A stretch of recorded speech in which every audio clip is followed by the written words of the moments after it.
እንደምናመሻችሁ ዛሬ ከተለያዩ ብሔረሰብ አንዳንድ ምግባቸውን እያየን ብንወስድና ጠቀሜታቸውም ብዙ ስለሆነ ብዬ ነው። ዛሬ የምናዘጋጀው አይብ ነው። አይብ ባለፈው ጎመን ሳዘጋጅ አሳይቻችኋለሁ። ጎመኑና አይቡ በተለያየ ቅመም እንደተቀየጠው ሁሉ ዛሬም ይሄንን አይብ በተለያየ ቅመም ቀይጠውና ጠቀሜታውን እናያለን። ይሄን የሚያስፈልገኝ አይቡ ነው። አይቡን እዚህ ላይ ገለብጥና ልክ እንደ በቀደሙ ጎመን በአይብ እኛ ብዙ ጊዜ የምናውቀው በቅቤ በኮረሪማ ነው። ይሄ ግን በኮረሪማና በቅቤ ሳይሆን በተለያየ ቅመማት ይዳመጣል። ይሄ የምግብ አይነት ባለፈው በአጠቃላዩ አስቀምጬው አልተበተነና አልተሰራም ነበረ። ብዙዎቻችሁ አሰራሩ የምታሳይን ምን አለበት ብላችኋል። እያንዳንዷን እየነጠልኩኝ አሁን አሰራሩ እናያለን። ከለጠፍኳቸው አንደኛው የምግብ የእንትን አይነቱ የአይቡ ቃሲዋ ይባላል። ቃሲዋ በዳውሮ ብሔረሰብ ዝም ብሎ ለመብላት ሳይሆን ለተለያየ መድኃኒትነት ይጠቀማሉ። ይህንን አይብ በተለያየ ቅመም የተለወሰውን ሰዎቹ አራሶች ሲወልዱ ለአራሶች ሆዳቸው ውስጥ ሴት ስለሆነን አንዳንድ ደም ይሁን ምናምን ነገር ከቀረብን የተጎዳ ሰውነት ካለን በማማጥም ይሁን በእርግዝና ሰዓት የተጎዳ ሰውነት ካለን ሁሉ ይጠግናል ይላሉ። ይሄ ለአራሶች በወለዱ ሰዓት በብዛት እንዲመገቡ ይደረጋል። የተሰበረ ሰው ካለ ስብራት አደጋ የደረሰበት ሰው ካለ ይሄንኑ ይመገባል ማለት ነው። ቃሲዋ ይባላል። ብሔረሰቡ ስም ዳውሮ ነው፣ ወደ ደቡብ ኢትዮጵያ ማለት ነው። ይሄንን ለማዘጋጀት እነዚህ ባለፈውም ነግሬያችኋለሁ። አብዛኛው የሚፈልገው ነጭ ሽንኩርት ነው። ነጭ ሽንኩርት እዚህ ውስጥ ከተን በደንብ እናሻለን። በደንብ አይቡንም ቅድም ለውሼ በደንብ እንደማቅጠን ፍርፍርነቱ እስከሚጠፋ አድርጌዋለሁ።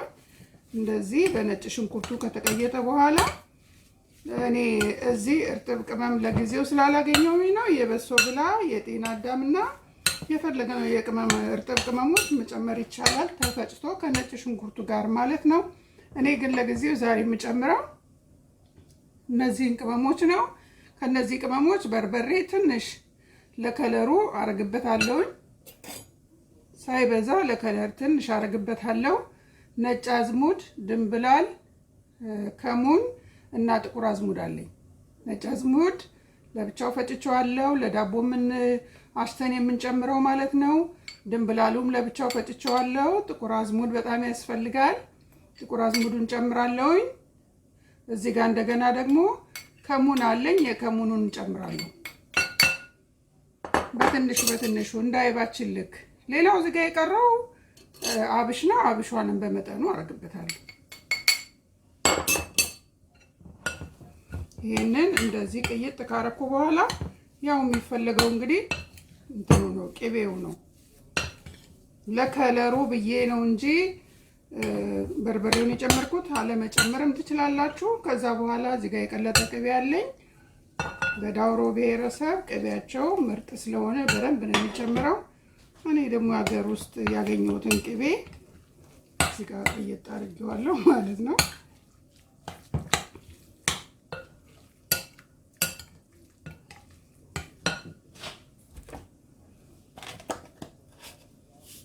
ጨው ረስቻለሁ። ጨው ሳናበዛ ለጤናችን አስበን እንደዚህ።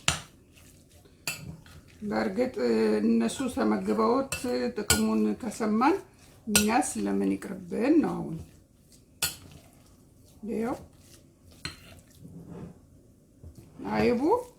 አይብ አይደለም ስሙ ነው አይብ የሆነው። ሁሉም የቅመም አይነት አለው። ይህን የቅመም አይነት እንዲያርግን ለባህላዊ ምግቦቹ የአገሩን የባህል ምግብ መመገብ ለጤናም ጥሩ ነው ስላሉ እዚህ ላይ እናደርጋለን። አራስ ስትወልድ ብለዋል። አራስ ሲወልድም የተሰበረ ሰው ካለም ይላል። ቅመሞቹ ላይ ነው ማለት ነው ጥቅሙ ያለው። እንደዚህ አድርገን እንጠቀም።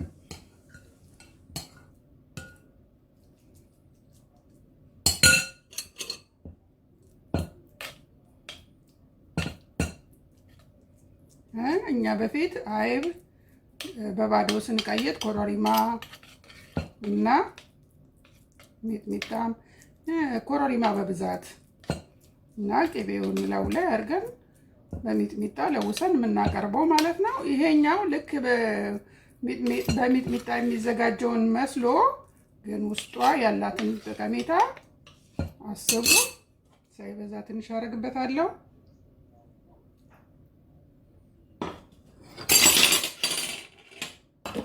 ይሄ ምግብ ቃሲዋ ይባላል። በእነሱ የምግብ አጠራር ቃሲዋ ነው የሚባለው። ትንሽ ልቅመስና ሊየው። ዋው! እኔ በፊት ቀመስ አድርጌዋለሁ። ገና ከመብላታችን ልክ እንደ አምቦሃ ነው የሚያስገሳው ያለው ቅመም በሙሉ ማለት ነው። ቃሲዋ እንደዚህ ይዘጋጃል።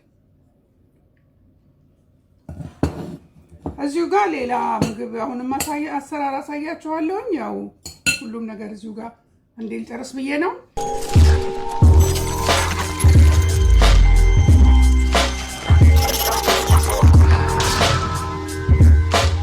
የቀይ ጤፍ ቂጣ በአይብ ሲዘጋጅ የቀይ ጤፍ ቂጣውን በአይብ እናዘጋጃለን። ቂጣውን ሁላችንም እንጋግራለን ብዬ ነው። ቀዩ ጤፍ ላይ ትንሽ ጨው፣ ትንሽ በርበሬ፣ ዘይት አድርጌ አብስዬ በመጥበሻዎቻችን ምን ላይ መጋገር ነው። ይሄም ልክ እንደዛው በጣም ለተለያዩ ነገሮች መድኃኒት ነው ብለዋል። እኛ ብቻ እንብላና ብርድ ሰዓት ሲመጣ ለምናምን ለክረምት ላይ ኃይለኛ ምግብ ነው እየተባለ የሚነገርለት። ይሄ እንግዲህ መጀመሪያም ምን ይደረግለታል? አሁንም እዚህ ጋር አሳየዋችሁ። ለሱ ለብቻው አዘጋጅቻለሁ። እነዚህን ቅመሞች ቅድም እዛ ጋር የነገርኳችሁ ማለት ነው። እኔ በራሴ እንትን ትንሽ እርድ አድርጌያለሁ። በርበሬ፣ ድንብላል፣ ከሙን፣ ጥቁር አዝሙድ፣ ነጭ አዝሙድ እና ኮረሪማ እነዚህን እዚህ ላይ በሙሉ አድርገዋለሁ።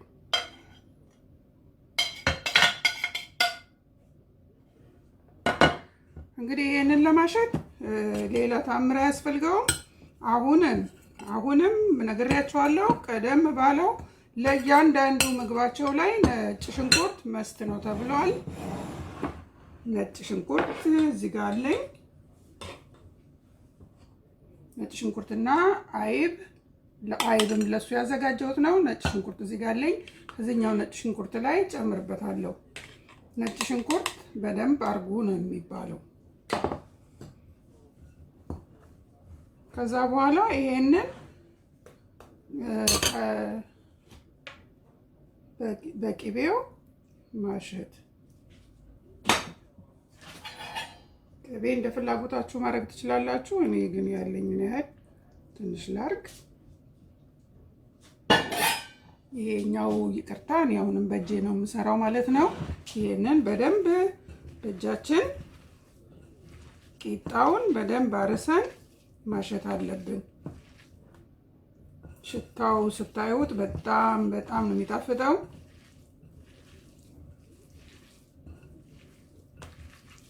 ትንሽ እኔ ቂጣው ሲቀዘቅስብኝ ስለቆየ በደንብ በእጄ አድቅቄዋለሁ። ትኩሱን ቶሎ እንደወጣ በምጣድ እንዲጨፍለቅ ጨፍለቅ እያደረጋችሁ ትኩሱ ላይ ማድረግ ይቻላል። ከዛ በኋላ የሚፈልገውን አይብ እዚህ ላይ ጨምራለሁ።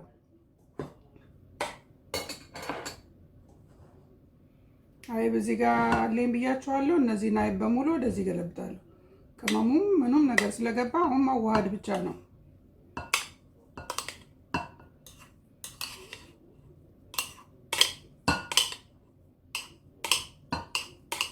ቅቤ በልኩ ማድረግ ይቻላል። ለጤናችን ሲባል ልክ ነው። ግን ያው በየቀኑ ባንበላው በሳምንት አንድ ቀን ፍሪጅ ውስጥ በእቃ ላይ ክድን አድርገን ክዳን ባላቸው እቃዎች አስቀምጠን በሳምንት አንድ ቀን ቁርስ ላይ ቢያንስ ይሄ ለ2 ሳምንት እና ለ3 ሳምንት ፍሪጅ ውስጥ መቀመጥ ይችላል። ይቅርታ በእጄ ስላሸሁት፣ ምክንያቱም በማንኪያው በደንብ ስለማያዋህደው ነው። ደግሞ በእጃችን ነው በቃ ባህላችን። እናንተው እንደ ውዴታችሁ ግን ቤታችሁ ስትሰሩ በግላብስም አድርጉ። ግላብሶቹ በአሁኑ ሰዓት አያስተማመኑም።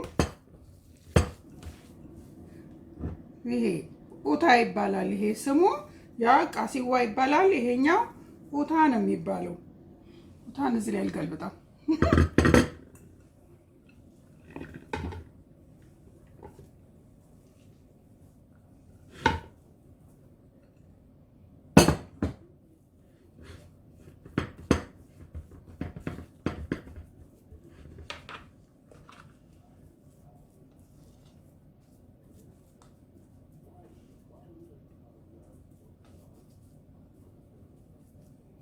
ነግሬያችኋለሁ። ይሄን ክዳን ባለው እቃ አስቀምጠን በተለያየ ጊዜ ቀስ እያልን መመገብ ይቻላል። በሳምንት አንድ ቀን ጠዋት ቁርስ ላይ ቤተሰብ ካገኘ በሚቀጥለው ደግሞ ሌላ አራርቀን መመገብ ነው። በእርግጥ ቅባት ስለሆነ አይቡም ስላለው ቀስ እያልን በትንሽ ትንሹ መመገብ ይቻላል። እጅ ልታጠብ እናመጣለሁ።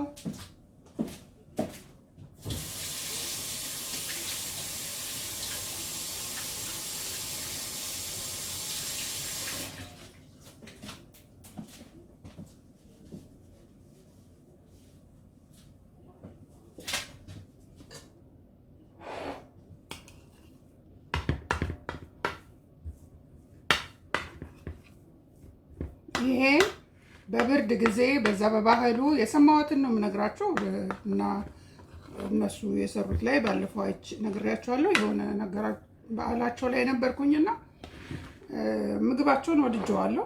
እያንዳንዱ ምግብ መድኃኒት ነው ተብሎ ነው የሚበላው። ይሄ ቃሲዋ ይባላል። ይሄ ኡታ ይባላል። ባለፈው አንድ ቡራቶ በቡላና በተፈጨ ስጋ አሳይቻችኋለሁ። ሌሎች 1 3 4 ይቀራሉ። ቪዲዮውን በአጠቃላዩ ላይ በእቃ ላይ የሰራሁት ማለት ነው። ግን አሁን እንደዚህ ተነጥሎ እያንዳንዱ ሲሰራ እና ትንሽ እንቅመስለት። በጣም ነው የሚጣፍጠው። የቀይ ጤፍ ቂጣ በጣም ይፈልጋል። ቂጣውን ትንሽ ከጋገርኩ በኋላ ለመስራት ጊዜ ስላልነበረኝ ይሄን ትንሽ ስለቆየ ደረቅ ብሏል። ግን ቢሆንም እያንዳንዷን እሽት አድርገን ደቀቅ አድርገን ማሸት ነው። ያ ማሸት ማለት እንትኑ እንዲወጣ ቅባቱ አይቤው አንድ ጋር እንዲወስደው ለማለት ነው። እቺኛዋ ከአይብ ብቻ ነው፣ ሌላ ቅይጥ ነገር የለውም። ቃሲዋ ይባላል። ይሄ ኡታ ይባላል። ይሄ ምግብ የዳውሮ ባህላዊ የምግብ አይነት ነው። ምግቡን ልሰራውና እንድናየው ያደረግኩት አብዛኛውን ጊዜ ሁሉም ይሄኛው በክረምት ወራት በብርድ ሰዓት ስንመገብ ለሰውነታችን ጠቃሚ ነው ይላሉ እነሱ። በብርድ ሰዓት ነው የሚመገቡት። ይሄኛው ግን ቃሲዋ አራስ ስትወልድ የተሰበረ ሰው ሲኖር እና ቤት ውስጥም ያለ ሰው ቢሆን ለጤና በቅዝቃዜ ሰዓት በተወሰነ ሰዓት እየተመገቡ ሰውነታቸውን በዚህ ይጠግናሉ ማለት ነው። ስላያችሁልኝ አመሰግናለሁ።